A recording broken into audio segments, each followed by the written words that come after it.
দেবরাহা বাবার বয়সের সবচেয়ে শক্তিশালী সাক্ষ্য এসেছিল ডক্টর রাজেন্দ্র প্রসাদের থেকে। ডক্টর রাজেন্দ্র প্রসাদ ভারতের প্রথম রাষ্ট্রপতি, একজন অত্যন্ত সম্মানিত ব্যক্তিত্ব। 1950-এর দশকে রাষ্ট্রপতি থাকাকালীন তিনি দেবরাহা বাবার সাথে দেখা করেছিলেন।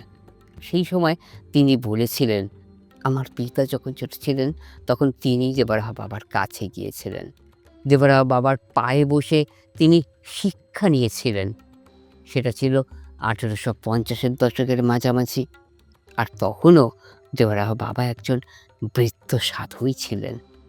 এর মানে রাজেন্দ্র প্রসাদের পিতা জন্ম আনুমানিক 1840 থেকে 1850, তার শৈশব 1850 থেকে 60। সেই সময় দেবরাহা বাবা বৃদ্ধ।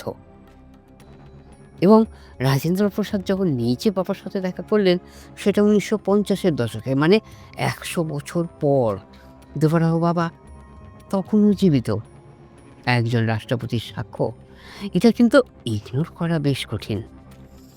অনেক ইতিহাসবিদ এবং রিসার্চাররা এই সাক্ষ্যকে গুরুত্ব দেন, কিন্তু বৈজ্ঞানিক কোনো প্রমাণ নেই, তাই রহস্য রয়েই গেল।